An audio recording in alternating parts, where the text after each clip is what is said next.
DCM DK Shivakumar ಇವತ್ತು ಬೆಂಗಳೂರು ನಡಿಗೆ ಕಾರ್ಯಕ್ರಮ ಕೈಗೊಂಡಿದ್ರು. ಕಬ್ಬನ್ ಪಾರ್ಕ್ನಲ್ಲಿ ಡಿಕೆ ಸಾರ್ವಜನಿಕರ ಜೊತೆಗೆ ವಾಯುವಿಹಾರ ನಡೆಸುತ್ತಾ ಸಾರ್ವಜನಿಕರ ಸಮಸ್ಯೆಗಳನ್ನು ಆಲಿಸಿದ್ದಾರೆ.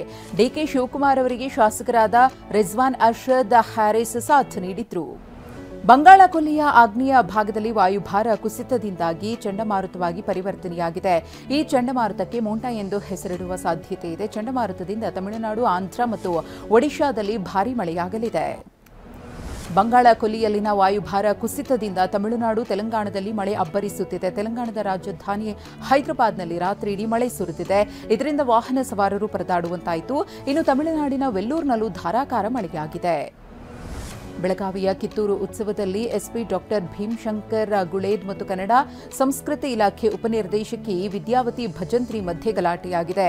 ಸಮಯ ಮುಗಿದ್ರೂ ಸಿಂಗರ್ ಹನುಮಂತಿಗೆ ಎರಡನೇ ಬಾರಿಗೆ ಹಾಡಲು ಅವಕಾಶ ಕೊಟ್ಟಿದ್ದಕ್ಕೆ ಎಸ್ಪಿ ಏಕವಚನದಲ್ಲೇ ಗರಂ ಆಗಿದ್ರು. ಇಬ್ಬರು ಅಧಿಕಾರಿಗಳು ಕೈ ತೋರಿಸಿ ಮಾತನಾಡಿದ್ರು. ಬೆಳಗಾವಿ ಜಿಲ್ಲೆ ಕಿತ್ತೂರು ಪಟ್ಟಣದ ರವಿವಾರಪೇಟೆ ರಸ್ತೆಯಲ್ಲಿ ಸಿಎಂ ಸಿದ್ದರಾಮಯ್ಯ ತೆರಳುವ ಮಾರ್ಗದಲ್ಲಿ ಮೋದಿ ಮೋದಿ ಎಂದು ಕೆಲ ಯುವಕರು ಘೋಷಣೆ ಕೂಗಿದ್ದಾರೆ. ಕಿತ್ತೂರು ರಾಣಿ ಚೆನ್ನಮ್ಮ ಉತ್ಸವದ ಸಮಾರೋಪ ಸಮಾರಂಭ ಹಿನ್ನೆಲೆಯಲ್ಲಿ ಕಾರ್ನಲ್ಲಿ ಸಿಎಂ ತೆರಳುತ್ತಿದ್ದಾಗ ಯುವಕರು ಘೋಷಣೆ ಕೂಗಿದ್ರು. ಟಿಪ್ಪು ಸಹ ಒಬ್ಬ ಧೀರ. ಬ್ರಿಟಿಷರ ಜೊತೆ ಹೋರಾಡಿ ಯುದ್ಧ ಭೂಮಿಯಲ್ಲಿ ಸಾಯ್ತಾರೆ. ಇದಾದ ಬಳಿಕ ಬ್ರಿಟಿಷರನ್ನ ಕಿತ್ತೂರು ರಾಣಿ ಚೆನ್ನಮ್ಮ ಸೋಲಿಸಿದ್ರು. ಜಾತಿ ಧರ್ಮದ ಆಧಾರದ ಮೇಲೆ ಸಮಾಜ ಒಡೆಯುವ ಕೆಲಸ ಮಾಡುತ್ತಿದ್ದಾರೆ.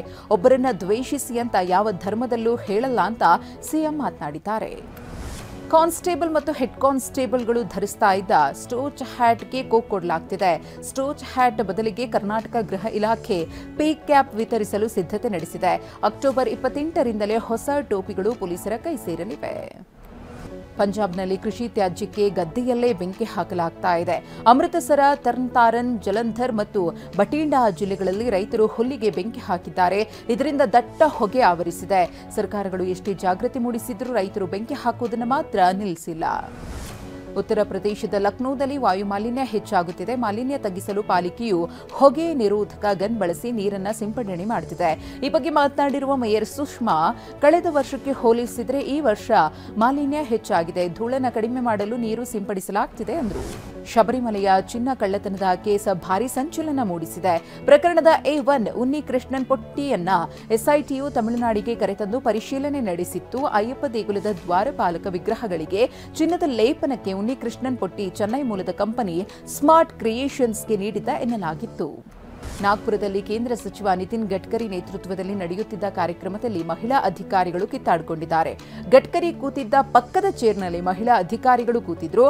ಬೇರೆ ಚೇರ್ಗೆ ಹೋಗುವಂತ ಇಬ್ಬರು ಪರಸ್ಪರ ಜಗಳವಾಡಿದ್ದು ವಿಡಿಯೋ ವೈರಲ್ ಆಗಿದೆ.